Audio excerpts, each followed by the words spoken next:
Alors, dans cet article de Caradisiac, pardon, est-ce qu'elles sont plus jolies? Je ne sais pas. Est-ce que c'est une mauvaise stratégie? Je pense que oui. On va développer en fait ces arguments, c'est-à-dire que Volkswagen est à la fois quand même un petit peu en difficulté sur son marché et veut essayer par tous les moyens de vouloir pénétrer sur le marché chinois, ce qu'ils arrivent bien sûr, mais tant bien que mal.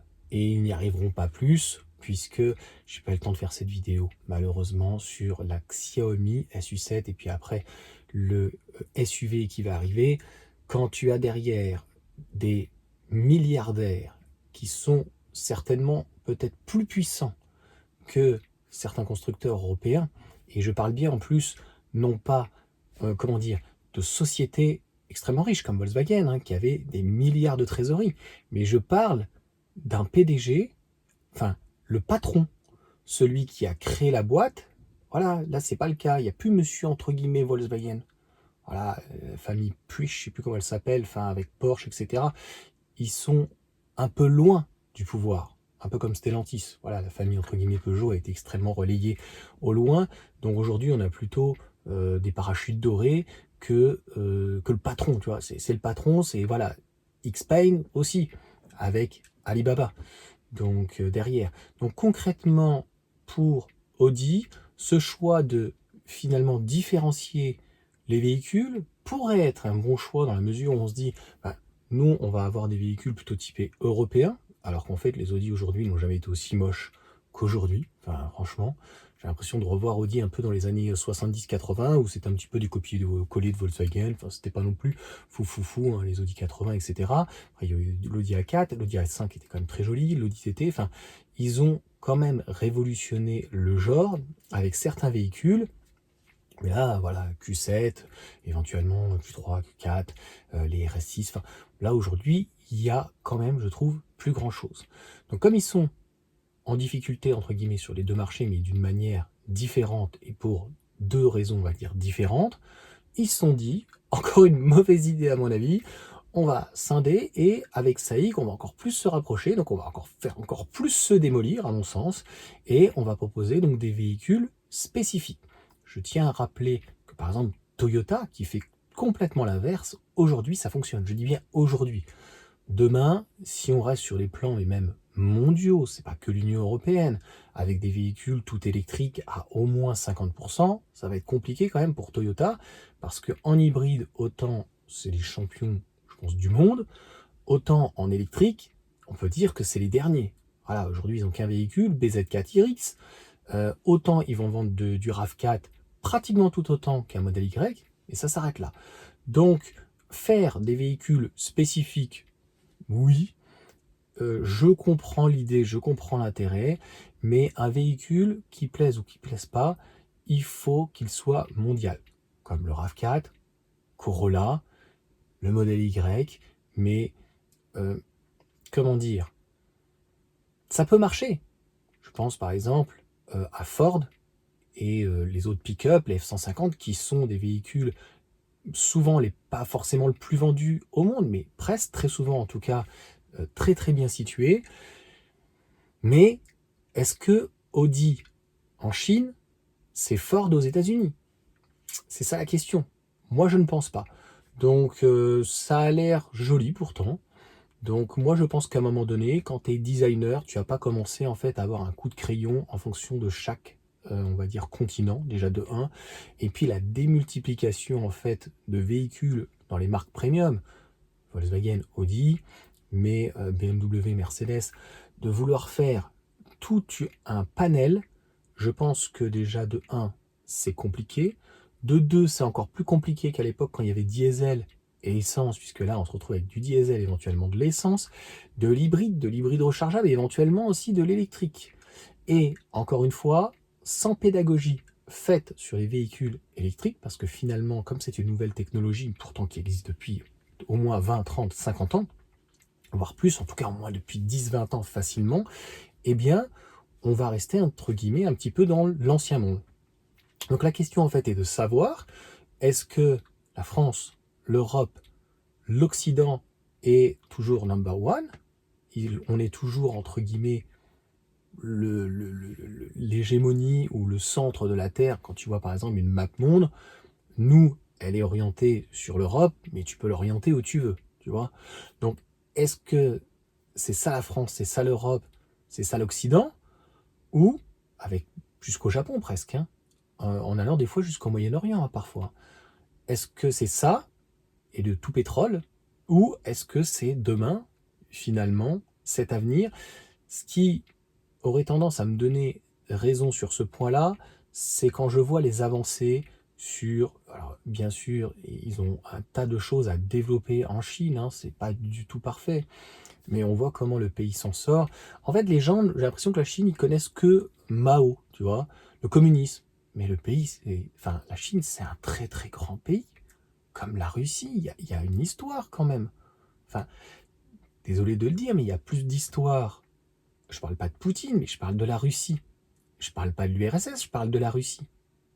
Il y a plus d'histoire, plus de siècles, plus de vécu, plus de culture euh, slave, russe, chinoise, indienne éventuellement, ou même japonaise, européenne bien sûr, qu'aux États-Unis. Enfin, ça commence avec des meurtres, des cendres, c'est... Voilà, c'est un petit peu particulier. Donc, moi je leur souhaite bien bon courage en tout cas à Audi, Volkswagen. Pour moi, ça ne peut pas marcher parce que ça va coûter trop cher et derrière il y a SAIC en premier. Il y a XPeng, il y a Xiaomi, il y a BYD et Zeekr, enfin tout Geely et tous les constructeurs, NIO, mais tous les constructeurs chinois qu'on ne connaît pas. Et les gens, voilà, par méconnaissance, cette suffisance, un petit peu ce suprémacisme européen, je pense que quand on a un ego exacerbé, il faut dans ces cas-là porter la culotte, tu vois. Mais si tu es comme un chien derrière la cage ou derrière la barrière qui aboie sans cesse pour rien, bah, à un moment donné, quand il n'y aura plus la barrière, tu vas faire comment? Je pense que ça va être compliqué en fait. Et tout est déréglé actuellement. Les flux financiers sont en partis, malheureusement. Donc on va s'en rendre compte. Et puis les flux migratoires, voilà, c'est la actuellement débandade de l'Occident. Donc pour moi, au-delà d'Audi, Volkswagen, c'est fermeture d'usines, comme vous le savez, déjà 3. Ça va être des restructurations, bien sûr. Et moi, quand je vois les Audi, mais j'ai de la peine en fait. L'Audi A5, quand elle est sortie, je crois que c'était 2005 ou 2009. L'Audi A5, il est magnifique. L'Audi A5 Sportback, les TFSI quand même sont très beaux moteurs dans l'ensemble. Il y a eu énormément d'innovation. Euh, Vraiment, les Audi étaient magnifiques. Les single frame, les premières et tout. Enfin, tu peux pas comprendre. Je sais pas, tu vois une Audi aujourd'hui, c'est un peu comme une Peugeot. J'ai vu un 3008 à l'arrière. C'était un gris cette fois-ci. C'était pas cette couleur bleue. Je trouve pas très jolie. Ouais, ça passe. Mais la question est, est-ce que c'est une Peugeot? Non. Est-ce que actuellement c'est de l'Audi? Non. L'Audi TT qui était magnifique, la MK3, qui a un mélange de style entre la MK1 et la MK2.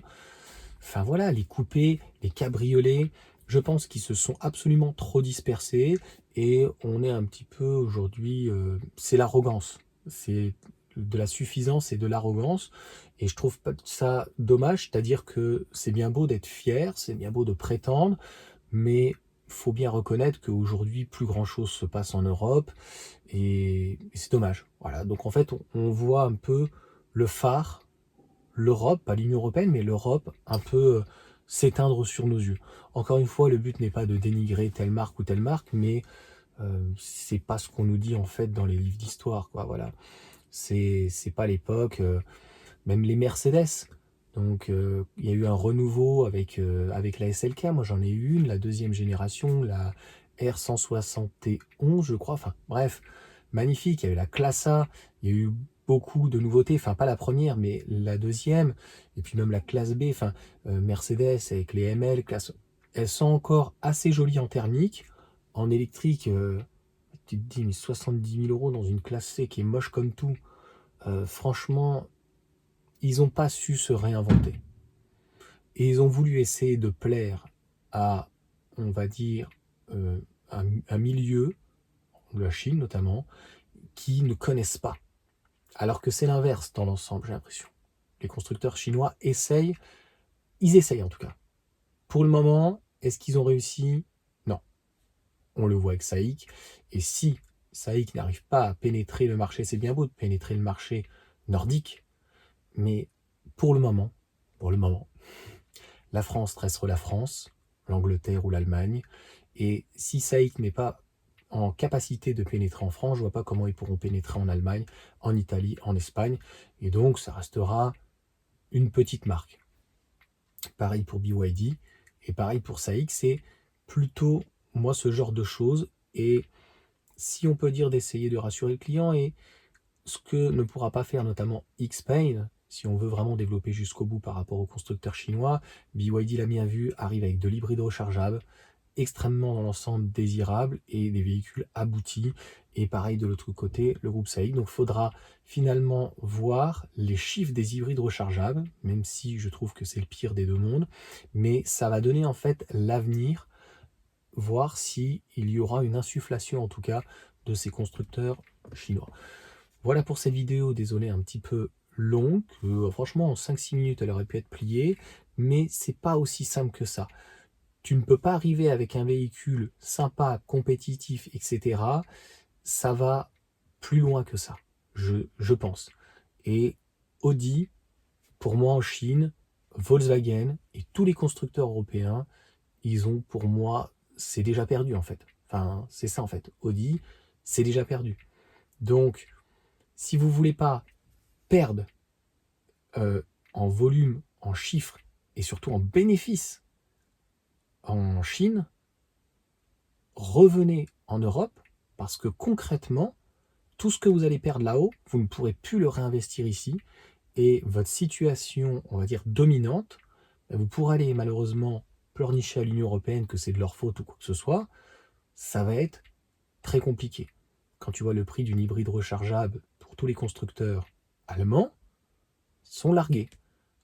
Un 3008 te ferait passer pour un enfant de cœur, je suis désolé de dire.